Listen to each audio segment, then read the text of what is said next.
Hola a todos, bienvenidos. Esto es Mesa Libertaria. Mi nombre es Germán Gorrillo. Bueno, en las redes sociales me conocen como abogado astrolibertario. Y bueno, como es de recibo en este canal, fomentar las tertulias liberales, libertarias. Hoy tenemos una invitada especial. Estamos enlazados desde España con la doctora Almudena Negro Conrad. Ella es periodista de profesión, escritora y también una política de mucha relevancia en España y también coautora de dos grandes obras intelectuales contra la socialdemocracia y también con la tentación totalitaria, que es el libro que nos reúne ahora para conversar. Doctora Almudena, buenas tardes para usted, buenos días para nosotros acá en Perú. Buenas tardes, es un verdadero placer para mí poder estar hoy aquí y además hablar con sus numerosos espectadores del Perú. Yo estoy encantadísima de estar aquí. Muy amable, doctora, gracias por la deferencia que he tenido de aceptar esta invitación y también hacer pública mi agradecimiento al doctor Carlos Prayón, que tuvo a bien contactarme con usted, porque sé que, bueno, usted tiene una agenda muy recargada, pero tuve la suerte de tener ese contacto y bueno, aquí estamos para conversar acerca de su obra intelectual, La tentación totalitaria, que bueno, le confieso que después de haberlo leído, tengo la sensación de que es un libro de protesta contra el Estado, un libro de protesta contra el Estado y también denunciar la capacidad que tiene el Estado para minar las libertades de los individuos, ¿no? Y sobre todo en momentos de crisis económica o también de salud, como la pandemia que nos ha tocado vivir en muchos países. Claro, hay que contar cómo surge el libro. El libro surge precisamente durante el peor momento de la pandemia de la COVID, cuando el gobierno de Pedro Sánchez, el gobierno de España, decide de forma ilegal, como ha decretado el Tribunal Constitucional, encerrarnos a todos en casa. Entonces el profesor Vilches y yo vimos cómo estaba aprovechando esa incertidumbre, ese miedo que había generado el virus a lo largo y ancho de todo el planeta, para dictar normas completamente injustas y ahondar aún más en la ingeniería social a la que ya nos tenía acostumbrado. Vimos además que era un buen momento para explicarle a todo el mundo cómo en esas izquierdas, también en el populismo de derechas, late una tentación totalitaria, por cuanto su fin, al final y al cabo, es la creación de una sociedad nueva, de un hombre nuevo a imagen y semejanza de sus líderes, ¿no? Y entonces creímos que era un muy buen momento de denunciar precisamente esa tentación totalitaria de la izquierda. Bueno, así como usted dice, el Estado y bueno, estos gobiernos socialdemócratas aprovecharon la oportunidad, tanto en España, en Perú y en muchos lugares, para encerrarnos, ¿no? Plantear toques de quedas irracionales, con el argumento de que nos están protegiendo y por lo tanto teníamos que renunciar, como es de costumbre, ¿no? Siempre tendríamos que renunciar a unas cuotas de libertad a cambio de seguridad, a cambio de salud. Y de eso va también su libro, denunciando esta atmósfera que tiene que existir propicia para implantar un proyecto totalitario, una atmósfera de una sociedad infantilizada o también una sociedad que pide siempre la intervención del Estado y lo ve como un Estado paternalista. Efectivamente, el gobierno de Pedro Sánchez, que es el único gobierno europeo donde los comunistas están dentro del gobierno, jamás hubiese sido posible si previamente no hubiese habido décadas de regímenes y de gobiernos socialdemócratas en España. La socialdemocracia, como niega la responsabilidad del individuo, como nos colectiviza y por tanto nos convierte en irresponsables, acaba precisamente convirtiendo las sociedades en sociedades completamente infantilizadas y las democracias liberales en democracias emocionales, de donde desaparecen la razón y la ciencia, que son sustituidas por las emociones, el cientificismo y ahora yo creo que incluso por la estupidez, que es un concepto muy importante sobre el que estoy escribiendo ahora, porque yo creo que en España estamos ahora inmersos en la revolución de los estúpidos, en el sentido en el que advertía Robert Musil, pero también Voltaire, Alexis de Tocqueville, etcétera, etcétera. Y esto es peligrosísimo porque es el principio del fin del Estado de Derecho. Ahora, usted menciona mucho, ¿no?, el tema de la socialdemocracia, que es un término que acá en el Perú, digamos, no se maneja mucho. Acá se maneja un tema simplemente del gobierno de izquierda, gobierno de derecha, pero Me gustaría que usted ahonde un poco más sobre este tema de la socialdemocracia. Bien, ¿qué es la socialdemocracia? La socialdemocracia es la ideología que surge después de la Segunda Guerra Mundial, lo conocido como el welfare state. ¿Por qué? Porque había una gran polarización entre las democracias liberales, Gran Bretaña o Estados Unidos a la cabeza, y los regímenes que quedaron detrás del telón de acero, los regímenes comunistas. ¿Qué es lo que empieza a aparecer en toda Europa? Con la excepción de España, que es importante decirlo, porque en ese momento España seguía con la dictadura franquista, por tanto no aparece el welfare state, aparece posteriormente, pues aparece esa socialdemocracia que yo lo resumo muy fácil. Eran estos periodistas, estos intelectuales que durante la Guerra Fría se iban de visita a la URSS mientras vivían muy cómodamente en países europeos y regresaban diciendo que todo era maravilloso en la URSS, ¿no? Los describe también muy bien Solzhenitsyn en su magnífica obra, ¿no?, del archipiélago Gulag. Son estos viajantes, ¿por qué? Porque al final, entre socialdemocracia y socialismo no hay diferencias, es una diferencia de grados, pero ambos tienen exactamente el mismo fin: colectivizar al individuo, liquidar el libre mercado, acabar con las sociedades libres e imponernos su ingeniería social y su sociedad perfecta.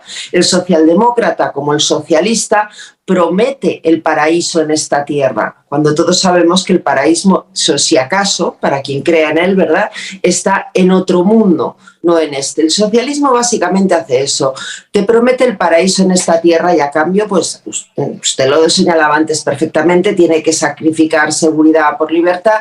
Y la socialdemocracia ha sido uno de los grandes problemas que hemos tenido en Europa. ¿Por qué? Porque el centro derecha europeo, a través de la democracia cristiana, hace ya muchísimas décadas que sustituyó a los partidos socialdemócratas asumiendo sus teorías. Son teorías absolutamente intervencionistas, son estatistas y profundamente antiliberales. El otro problema que yo creo que tenemos es el Estado-nación, que por cierto habría que discutir si no se está disolviendo en estos momentos en Europa ya ese Estado-nación, ¿no? Pues el estatismo. El Estado es una máquina artificial frente al gobierno, que es del pueblo. Pues por lo menos en España y en toda Europa, el Estado se ha convertido en un Estado, yo creo que ya ni siquiera leviatán, sino que ya incluso es un Estado minotauro, porque ha devorado a sus propios hijos. La socialdemocracia como tal en España llegó mucho más tarde. Aquí teníamos a Franco, y luego además hay que decir que el Partido Socialista Español es una diferencia, es muy diferente a los partidos socialdemócratas europeos, no es homologable a ninguno de ellos, porque el Partido Socialista siempre mantuvo que entroncaba su legitimidad con el socialismo puro que tuvimos aquí en España antes de la Guerra Civil. Solo hubo un breve periodo de tiempo en el Partido Socialista Obrero Español donde podemos decir que abrazó la socialdemocracia, y fueron los primeros años de Felipe González. El gran problema de la socialdemocracia es el que hemos hablado, que como nos colectiviza, reniega de los derechos individuales, pues al final acaba infantilizando las sociedades. Y ese es el caldo de cultivo para que surja esa atmósfera totalitaria, y también para que surjan estos partidos populistas, algunos como los del socialismo del siglo XXI, que lamentablemente ustedes conocen mucho mejor que nosotros allí en Hispanoamérica, aunque hayan sido profesores universitarios españoles quienes desde el principio estaban asesorando a ese foro de Sao Paulo para cómo implantar ese régimen totalitario. Y ese es el gran problema, ¿no?, que tiene la socialdemocracia. Siempre que se reniega de los derechos individuales y se cambia seguridad por libertad, y además se cae en el estatismo de hoz y coz, la cosa no puede terminar bien. Nunca. Es absolutamente imposible. Yo es que soy muy de ignorante en estas cuestiones. El populismo no es más que el síndrome de una enfermedad, de esa sociedad enferma por décadas de colectivismo, de socialdemocracia. Y por tanto puede haber populismos de signo de izquierda, es el caso, por ejemplo, en España de los señores de Podemos, que son comunistas clarísimamente, o es el caso de otros partidos, como tenemos en España, como es el caso de Vox, que es populismo de derechas. ¿Qué es el populismo? El populismo tiene varios síntomas que conforman ese síndrome. Para empezar, tienen un líder mesiánico que pretende que la sociedad se amolde a su imagen y semejanza. Quieren construir comunidades homogéneas. Pueden hacerlo a través del indigenismo, pero también a través del nacionalismo, de toda una serie de cuestiones. Por otra parte, siempre consideran que quienes no son los de los suyos son el no pueblo. Lo reflejaba muy bien Ernesto Laclau, ¿no? Lo del pueblo y el no pueblo. Y básicamente eso es el populismo, un recurso discursivo en cuyo fondo laten esas ideas totalitarias, comunidad homogénea, un líder al que se deben asemejar absolutamente todos y, por cierto, en el que concurren todas las virtudes frente a los demás líderes políticos en los que concurren todos los defectos que se puede imaginar, usura, avaricia, y luego, por supuesto, el pueblo y el no pueblo. La exclusión es un populismo completamente excluyente, siempre. Ahora, ¿cómo es posible, doctora, que tanto en España como ahora acá en Perú tenga otra vez tanto arraigo el comunismo? Es decir, que otros partidos de izquierda puedan aceptar, digamos, ese extremismo radical del comunismo, ¿no? Vemos en España que el PSOE está gobernando con Podemos, y bueno, acá en el Perú tenemos un partido netamente marxista-leninista, es decir, ya tenemos vasta historia, ¿no? Y los resultados de la aplicación del comunismo, del marxismo, del leninismo. Sin embargo, parece que las personas no aprenden, o parece que en realidad piensan de que las ideologías no matan o no hacen daño. Claro, es que usted la señala, de las personas siguen creyendo en el comunismo. ¿Por qué? Primero, porque el comunismo sabe disfrazarse muy bien. Y en segundo lugar, porque detrás de esa mentalidad estatista, porque para votar a un partido comunista tienes que tener esta mentalidad, está lo de antes jamás ha sido el verdadero comunismo.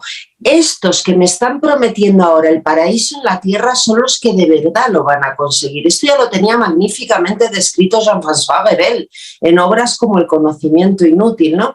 Es que la ideología, porque yo coincido con Rebel en que el liberalismo no es una ideología, sería, como decía Gregorio Marañón, ¿no?, una forma de vivir, que hay que ducharse por las mañanas porque hay que ir aseado. Pues exactamente igual, hay que ser liberal y ya está, coger lo que funciona, desechar lo que no funciona. Pero esa no es la mentalidad colectivista. La mentalidad colectivista es la que cree que existe el paraíso en esta tierra. Y además la ideología actúa como dispensa moral e intelectual. Todo está permitido en nombre de esas futuras generaciones, ese futuro paraíso que se va a lograr. Esa es la gran trampa del comunismo.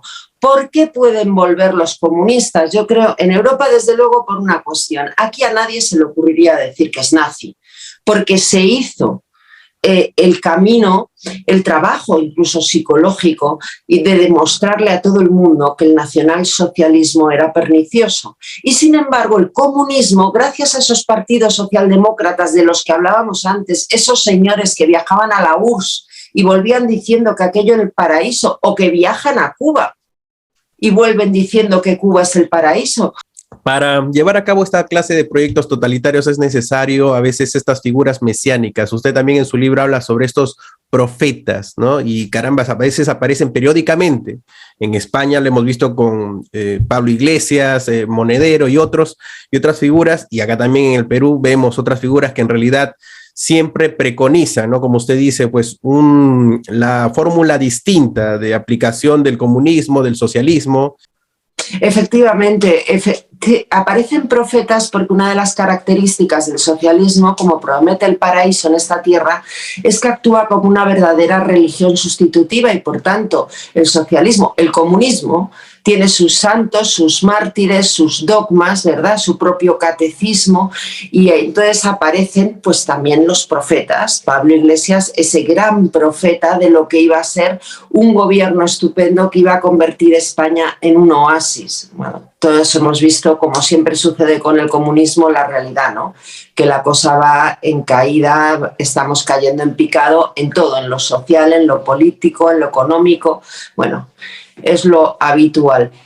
Y yo creo que al final hay que tener mucho cuidado con esa mentalidad de la gente. Yo siempre lo llamo la mentalidad de los clubs de fans, ¿no? Con el ser tan fan de alguien que acaba sin poder tener capacidad de criticarlo, porque otra de las características de las sociedades actuales es que ha desaparecido la apertura mental, ya no se debate para confrontar. Vivimos en un mundo muy endogámico, donde las derechas leen a las derechas, las izquierdas leen a las izquierdas, y ninguna de las dos se entiende entre sí. Si tú no lees a las izquierdas, serás incapaz de criticarlos coherentemente, porque no alcanzarás a comprender su ideología, a aprender su objetivo, ¿no? Y yo creo que esa es una de las cuestiones más importantes, y que ahí tenemos los liberales que hacer mucha crítica, que los liberales nos pasamos el día debatiendo entre nosotros si es minarquista, paleoliberal, libertario, da igual. Y al final, durante esos debates, no estamos leyendo a Monedero o Errejón, y entonces llegan y nosotros no lanzamos los mensajes correctos a la sociedad, de forma que ellos se nos meten por la puerta de atrás, ¿no? Y entran hasta la cocina, además. Hay una discusión, bueno, acá también se generan estas discusiones, ¿no? Si tú eres liberal puro, no eres liberal puro, si eres libertario, que ahora también, digamos, es un término que acá se está utilizando bastante, si eres libertario o no, si eres realmente un libertario no deberías entrar en política o sí.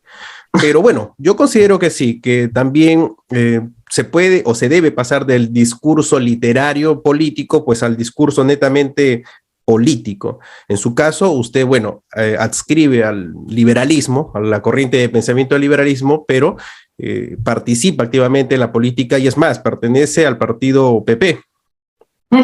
Yo entré en política en el año 2019, hace muy poco, precisamente porque vi cómo Podemos estaba avanzando en nuestro país, cómo el Partido Socialista había desaparecido para ser sustituido por el Partido Sanchista, que ya no tiene nada de socialdemócrata. En España la socialdemocracia ha muerto. Lo que tenemos ahora es un colectivismo, además muy estúpido, porque coge cosas del marxismo, del mecanicismo marxista, pero adopta las ideologías de honda raíz nacional socialista, como el ecologismo extremo, el feminismo el 99%, etcétera, etcétera. Y a mí todo esto me preocupaba, y entonces tuve la suerte de que Isabel Díaz Ayuso, la presidenta de la Comunidad de Madrid, pues me llamara para formar parte de su lista electoral. No me lo pensé ni 30 segundos. Yo este debate de si un liberal puede o no estar en lo público y qué hacemos con los grandes catedráticos que han defendido en las universidades a los autores liberales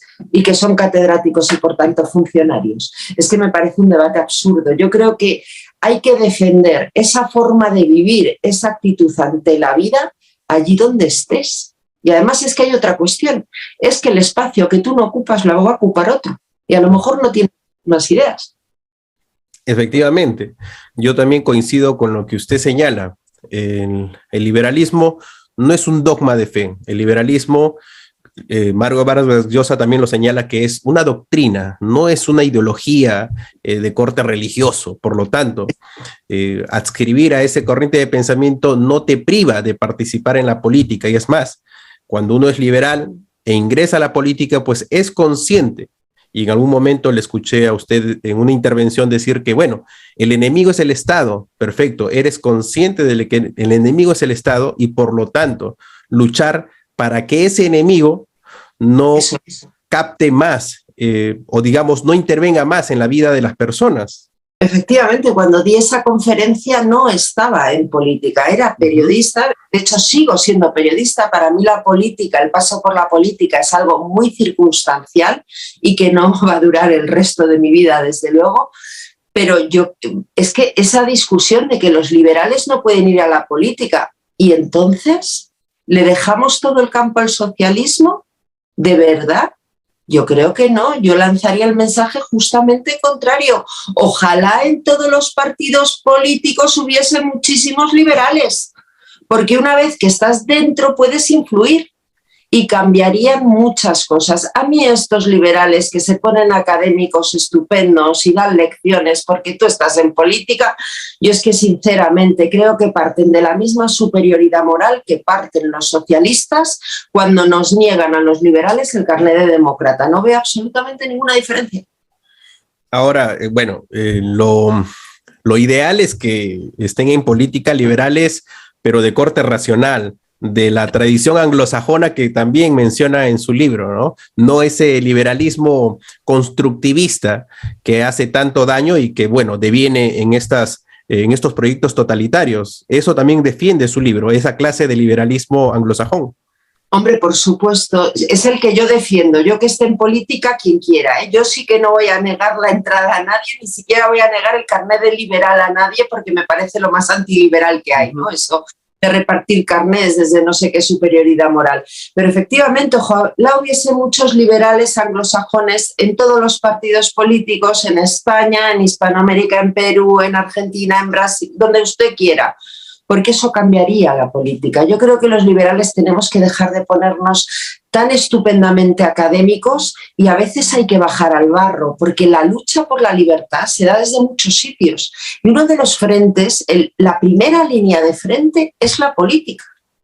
Fíjate el daño que ha hecho a las sociedades libres la hegemonía cultural gramsciana, esa toma de las universidades y de la cultura, porque a los chicos cuando van a la facultad de periodismo a estudiar, les explican que el periodista es un ingeniero social que está ahí para cambiar el mundo. Y luego se produce el daño que todos asistimos a través de los medios de comunicación, donde se ensalzan a figuras, bueno, aquí en España, Pablo Iglesias, mira, a mí me llevaban los demonios, porque todo el mundo hablaba de Pablo Iglesias en los medios de comunicación como, oh, el profesor universitario. Yo siempre decía, pero si es un chisgarabís, pero si es que este señor no tiene dos tortas intelectuales.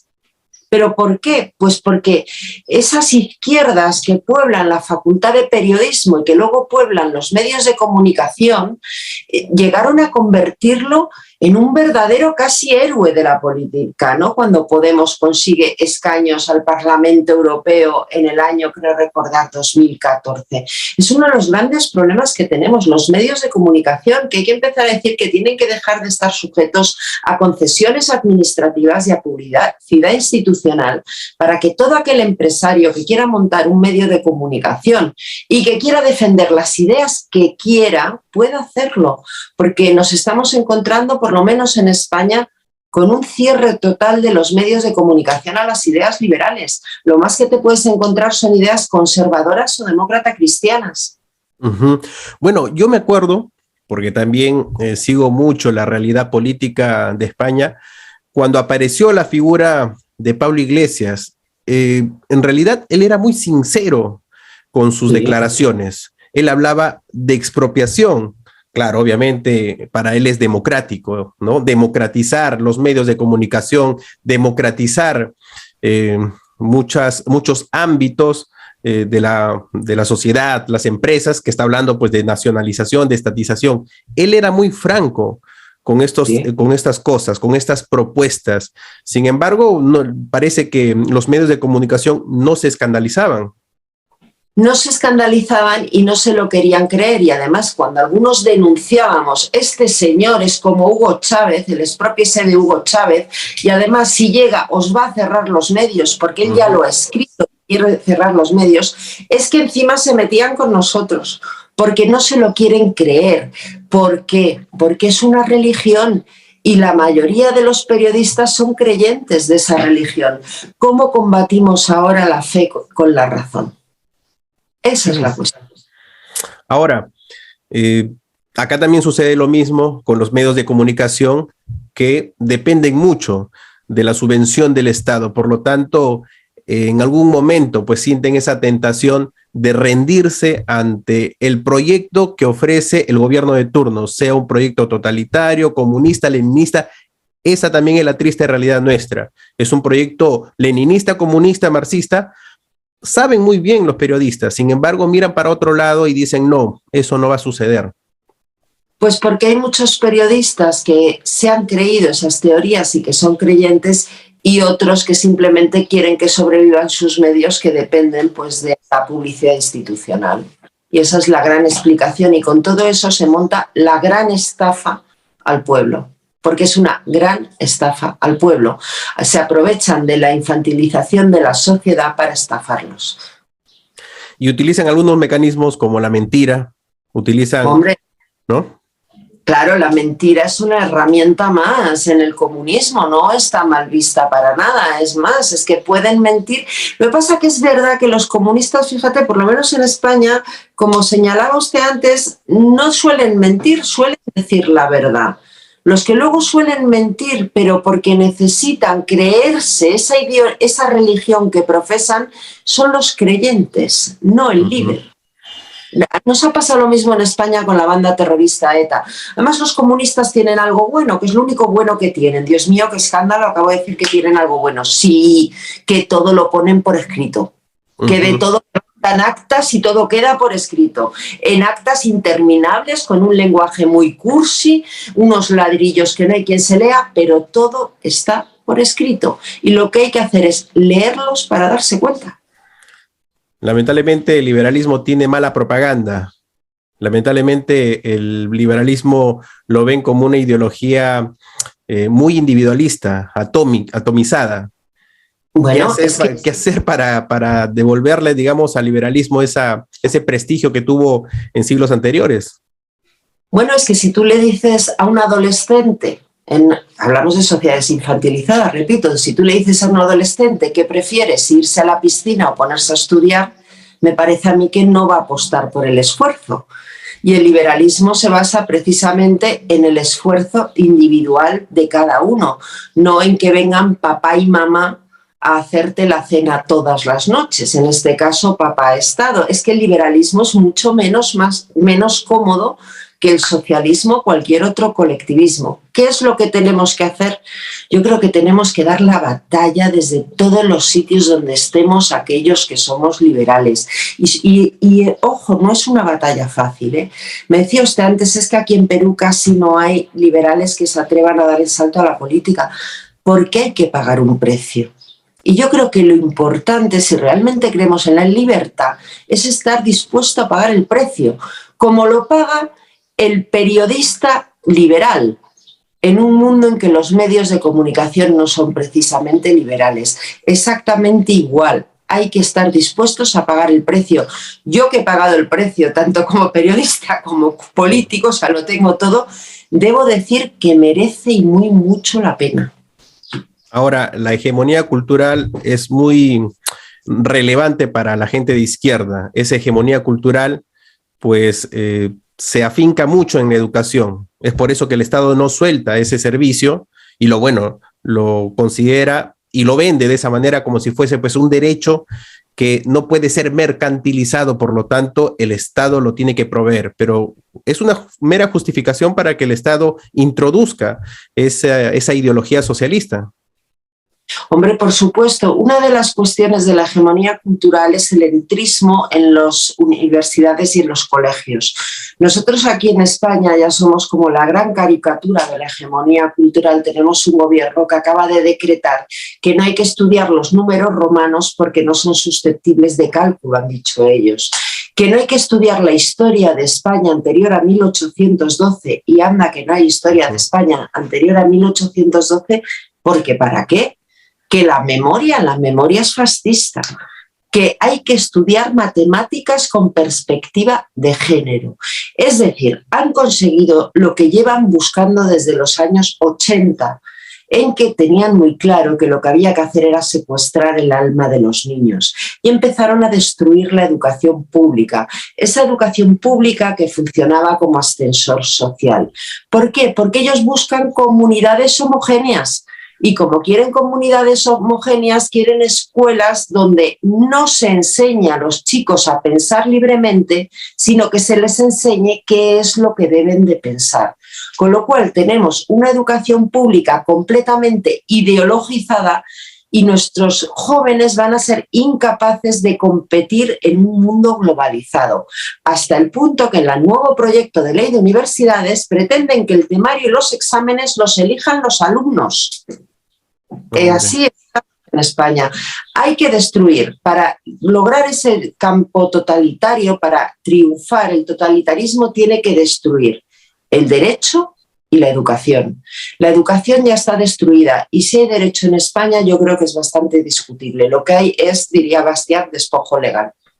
Despojo legal, efectivamente. Leí en las noticias en algún momento que en España se estaba imponiendo el PIN parental o se estaba proponiendo el PIN parental como opción a algunas medidas intervencionistas, creo que con el tema de la ideología de género. Yo es que no acabo de entender mucho lo del PIN parental por una cuestión, quizá porque vivo en Madrid donde no hay adoctrinamiento en las aulas, pero también porque yo creo que puestos a defender, yo lo que defendería es la libertad educativa completa. El cheque escolar y se acabó. No acabo de entender este caminito intermedio. Este lastre de la socialdemocracia ya en 1965, por ejemplo, ya era denunciado por Ayn Rand. Ella hablaba del estatismo y del estatismo provenía pues el socialismo, la socialdemocracia, hasta el fascismo. Y ella resumía que el problema era pues esta estatolatría que existe hasta ahora en nuestras sociedades. Y usted también lo menciona en su libro. Sí, la idolatría del Estado, evidentemente. Ayn Rand fue una de las personas, yo creo, más importantes para los que creemos en el individualismo, junto con Ludwig von Mises, Hayek o Hannah Arendt, ¿no? Pero Ayn Rand, quizá por su propia biografía, ¿no? Porque ella había salido huyendo de la Revolución Rusa de 1917, fue capaz de captar hasta el último matiz el mal que se esconde detrás de los colectivismos. Por eso ella subsumía en un solo nombre, ese nombre colectivismo, todos los males, ¿no? El fascismo, el socialismo, la socialdemocracia. Ella también fue muy crítica, por ejemplo, con Murray Rothbard, precisamente porque Rothbard, con la guerra de Vietnam, adoptó tesis más propias de las izquierdas que de los defensores del individualismo. Ella captaba maravillosamente bien la esencia humana. Yo siempre le digo a todo el que me quiere escuchar que para entender el mal hay que leer a dos autoras, además curiosamente son mujeres, ¿no? Una es Agatha Christie, que no tiene nada que ver con la política, pero describe la naturaleza humana a través de Mrs. Marple y Hercule Poirot de una forma absolutamente maravillosa, y la otra es Ayn Rand, que también en El manantial o en La rebelión de Atlas nos describe perfectamente el tipo de mentalidades que existen, ¿no? Desde Howard Roark a Edward Toohey, ahí pasando por lo que a mí me parece lo peor de todo, porque Toohey sería casi como Pablo Iglesias, lo dice claro. El problema son los Peter Keating de este mundo, ¿no? Los que no lo quieren ver o los que por una ambición, por un arribismo, por estupidez, acaban cayendo en las garras de los Toohey del mundo. Y volvemos a lo del estúpido con esto. Es que el estúpido no sabe que es estúpido y además la estupidez suele ir acompañada de la vanidad, lo cual le impide también darse cuenta de las consecuencias de sus actos. Es que es un tema, yo creo que hay que empezar a tratar el de la estupidez humana para entender esos Peter Keatings, ¿no? Que tan maravillosamente bien describe Ayn Rand. Sí, en verdad es fabulosa. Ayn Rand es una filósofa que en realidad, bueno, tiene novelas que tienen esa enseñanza, ¿no? Una oda al individualismo. Y sí, en contra del colectivismo, de ese pensamiento colectivo que, bueno, siempre hace referencia al socialismo. Ahora, en este tema de la pandemia, lamentablemente hemos visto que los gobiernos han utilizado el dolor, lo han politizado para, agrandar el Estado, para intervenir más, sin que exista resistencia mayoritaria de la sociedad. Es decir, usted también menciona eso en su libro sobre la politización del dolor. Efectivamente, lo decía Pablo Iglesias, hay que socializar el dolor, decía él. Socializar el dolor, lo decía descaradamente. Y claro, ¿la pandemia qué es? Llega un virus, nadie sabe lo que es, eso provoca desconcierto, provoca angustia, provoca miedo en cualquier persona. Quien diga que no sintió incertidumbre, que no sintió angustia, no sintió miedo, está mintiendo. El problema es que en esas sociedades previamente abonadas por la socialdemocracia, el recurso del 95% de las personas fue mirar hacia los gobiernos para que los gobiernos dictasen normas restrictivas de las libertades individuales para preservar la seguridad, lo que se entiende por seguridad. El totalitarismo jamás puede germinar sin ayudarse del miedo. Es absolutamente imposible. Y de hecho, los populistas y los totalitarios siempre apelan a las peores emociones del ser humano, al miedo, a la ira. Es a ese tipo de emociones a las que ellos apelan para lograr sus adeptos. Ya decía Mises, quizá estoy enlazando, ¿no?, que el resentimiento es la raíz del antiliberalismo, del pensamiento antiliberal. Y desgraciadamente hemos visto cómo en el mundo ese pensamiento colectivista ha calado tan profundamente que cuando hemos pasado miedo, muchísima gente lo que quería le parecía muy bien que Pedro Sánchez no estuviese encerrados en casa en España. Le parecía estupendamente bien. Yo entiendo el sentido común, aparece un virus, pues se puede recomendar a la gente que se quede en casa hasta que los médicos, la ciencia, sepan prevenir ese virus, como de hecho se hizo, ¿no? Ahora tenemos unas vacunas maravillosas que han permitido que en España ya estemos todos andando sin mascarilla por la calle y que las UCIs y los hospitales apenas estén afectados por la COVID, gracias a Dios. Pero la solución no era decretar un estado de alarma ilegal, como declaró el Constitucional, porque en realidad Pedro Sánchez declaró un estado de excepción. Y además, es que es más grave todavía, es que aprovechó ese estado de alarma para cambiar la ley de educación y la ley de seguridad nacional. Es que aprovechó la pandemia para no pisar el Parlamento. Querían cerrar el Parlamento. Yo el otro día, fíjese, veía unas imágenes del Parlamento de Ucrania cuando estaban bombardeando Kiev al inicio de la guerra y allí estaban los diputados cantando su himno nacional. Los parlamentos no se cierran. Pues Pedro Sánchez cerró el Parlamento. Él no comparecía en sesiones, se dedicaba a comparecer en las televisiones. La pandemia en España no la gestionaron médicos y científicos, no la gestionó un comité de expertos, como decía él. Yo a lo que lo gestionaba lo llamaba comité de espectros en lugar de expertos.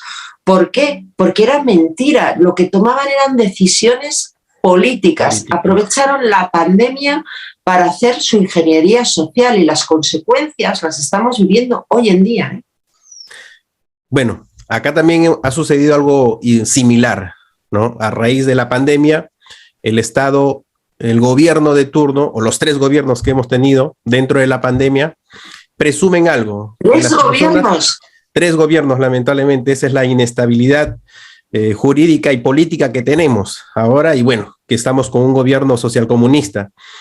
Y bueno, en lo que coinciden estos 3 gobiernos, que es de corte socialista, es que las personas, se presume la idiotez de las personas y no la inteligencia.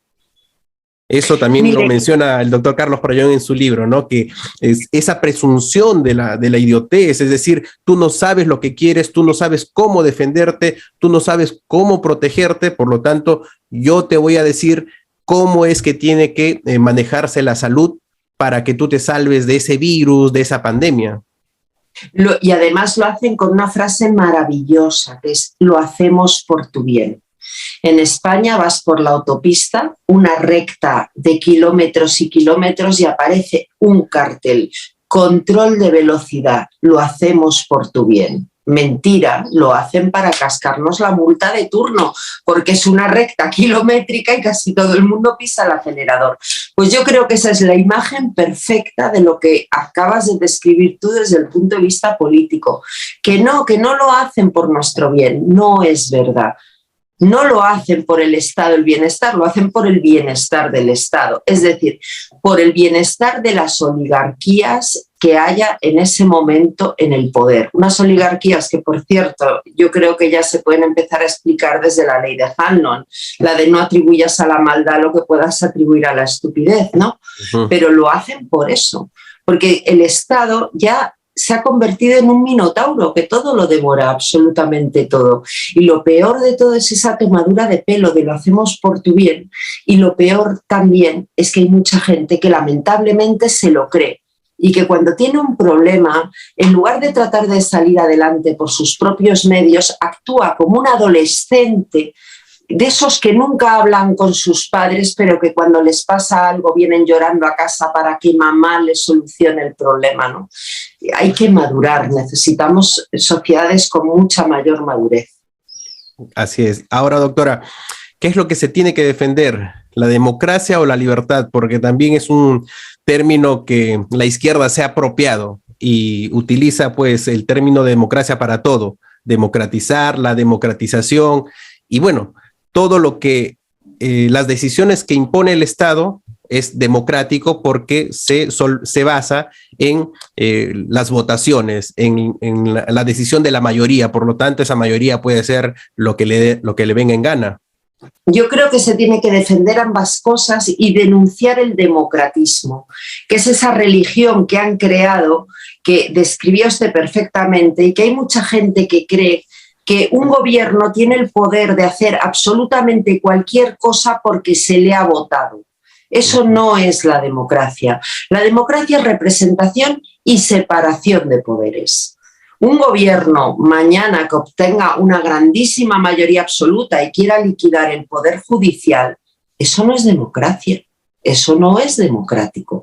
El problema es que efectivamente prostituyeron la palabra democracia, ya lo advertía Ortega, ¿no? Que la palabra democracia era la palabra prostituida por excelencia, pero lo que hay que defender es la democracia de verdad. Esto es como lo del feminismo. ¿Hay que ser feminista o no hay que ser feminista? Pues yo soy feminista, porque yo creo en la igualdad de hombre y mujer ante la ley. Lo otro no es feminismo, es ideología, es colectivismo. En eso yo no creo. Yo lo que voy a defender es la democracia y el feminismo, por ejemplo. No tenemos que darles las banderas. ¿Por qué? Si las democracias han sido posibles precisamente gracias a las raíces judio-cristianas de Europa y de Hispanoamérica trasladadas a través de España, y es el gran avance, ¿no?, del mundo, de la civilización. ¿Por qué tenemos que renunciar a lo nuestro porque ellos se hayan apropiado esa palabra? Democrático no son las asambleas, por ejemplo, los procesos asamblearios que montan los comunistas. Eso no tiene nada que ver con la democracia. Como no tiene nada que ver con la democracia, una cuestión que a mí me hacía mucha gracia, que aquí metió un supuesto partido que se autoproclamaba liberal, que se llamaba Ciudadanos, y era lo de las primarias internas en los partidos políticos. Oiga, mire usted, como ustedes elijan entre ustedes, a mí me trae sin cuidado. La democracia es la representación del político con la sociedad, no de cómo un político elija a otro político. Lo van bastardeando todo y yo creo que hay que estar atentos para denunciarlo, pero la URSS misma, ¿no?, en Alemania, era la Alemania federal, que era la Alemania democrática, ¿y cómo se llamaba la Alemania comunista? La RDA, la República Democrática de Alemania, que no hay que dejarles banderas a esta gente. Lo que hay que denunciar es que están bastardeando tan bellas palabras, también la palabra libertad. De las veces que más me he reído en los últimos años, en una manifestación de Podemos, un chalao de estos que van a las manifestaciones que llevaba una gran pancarta con una frase de Ayn Rand. Wow. ¿Vamos a decir ahora que Ayn Rand era comunista? No. Simplemente vamos a decir que ese señor tiene una empanada intelectual muy importante. Claro. Bueno, la gente de izquierda, los gobernantes con tendencias totalitarias, dictatoriales, apelan a la democracia participativa para cambiarla o sustituirla por la democracia representativa. Eso es lo que estamos sufriendo ahora nosotros en Perú. Y claro, apelan siempre, ¿no?, a la democracia participativa como si la sociedad fuera un ágora en donde se tiene que decidir cada aspecto de la sociedad. Para implantar un régimen totalitario hay que destruir las instituciones propias de las sociedades abiertas y de la democracia liberal. Y por tanto hay que sustituir, por ejemplo, el Parlamento, como sucedió en Venezuela, por esa entelequia que han montado en Venezuela o por un foro asambleario. Aquí en Madrid también lo hemos visto cuando gobernaban el ayuntamiento de la capital de España, que quisieron sustituir las juntas municipales, que son, digamos, los organismos institucionales de gobierno del ayuntamiento, por foros locales, asambleas locales. Que no, que las asambleas no son democracia. que la democracia es representación y separación de poderes. Bueno, doctora Almudena, hemos llegado al final de esta entrevista. Le agradezco mucho por el tiempo que le ha dedicado a esta conversación. Ha sido un gusto conocerla. Y bueno, espero tenerla de regreso a este canal para conversar sobre su otra obra intelectual contra la socialdemocracia, que es pertinente leerla, dada la coyuntura dramática que estamos viviendo acá en el Perú. Ha sido un verdadero placer. Le pido disculpas por lo accidentado. Pierda cuidado. Son cosas de los viernes que le vamos a hacer, ¿no? Efectivamente. Y ha sido un verdadero placer. Y cuando usted me diga ven, yo lo dejo todo. Muy amable. Le reitero mi agradecimiento y bueno, eso es todo. Nos vemos hasta otra oportunidad.